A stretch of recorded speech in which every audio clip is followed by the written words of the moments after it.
Hey, what's up, guys? 98 Sports Talk here. I'm going to do a video on Florida Gators 2018 outlook.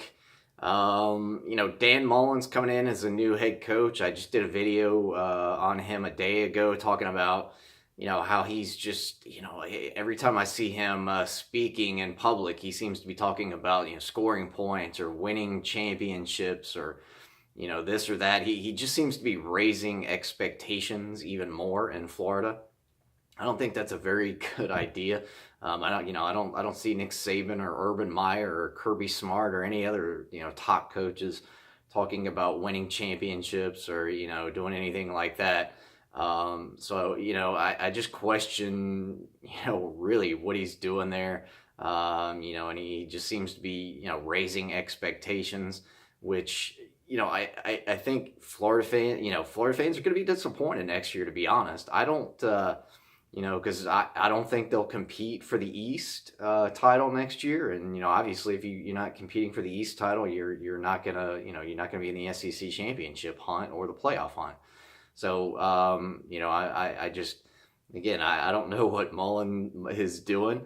Talking about that now down the road, can he compete?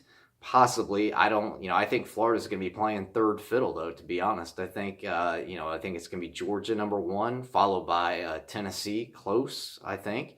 I think Jeremy Pruitt's going to do a good job up at Tennessee, and then I think Florida's going to be third. So I think it's going to be tough sledding for Mullen, but let's get into it. Let's look at the what I think about the 2018 outlook for the Gators. I think quarterback wise, I think you're going to be looking at Emory Jones coming in. He just signed. He's going to be a true freshman, but I do think he's going to be the starting quarterback on day one. I mean, you might as well get the guy in there. I mean, Florida's been terrible on offense.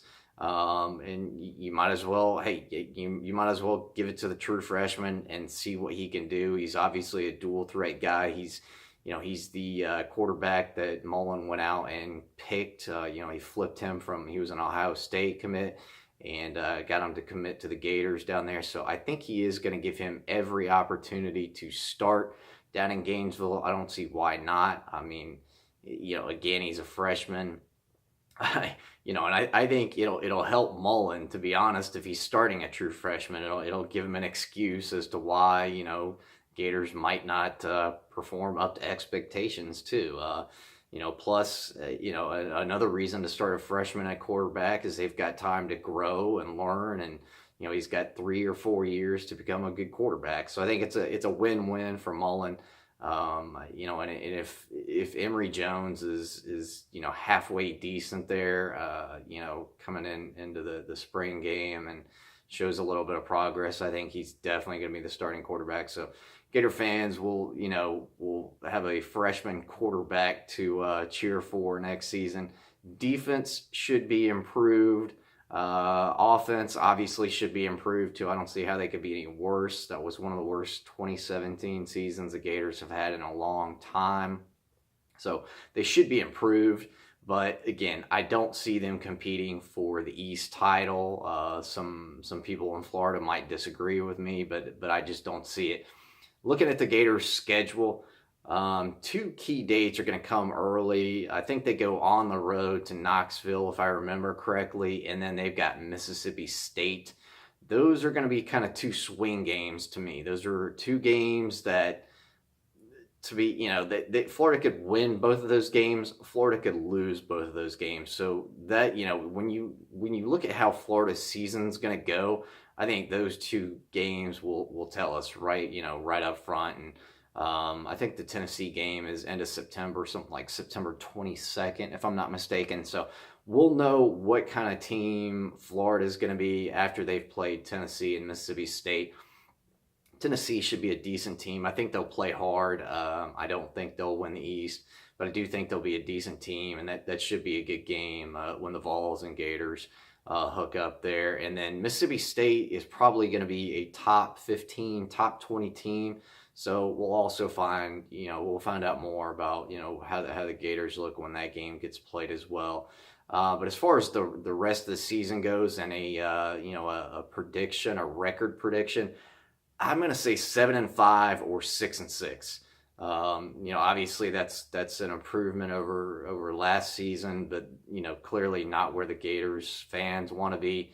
But hey, you got to start somewhere, and Georgia's going to be in the driver's seat for the East, and I think Tennessee will be second, and or maybe Florida. Florida. We'll see. I don't know how good Tennessee's going to be either. I just think they're going to play a lot better with Jeremy Pruitt as their head coach. So Florida could be, I don't see Florida winning the East at all. Just don't see it happening. But Florida could finish second in the East. But we'll see. We'll see how it plays out. Florida's got Mississippi State, LSU, excuse me, LSU, and at the end of this season, they've always got Florida State. So I just see 7-5, 6-6.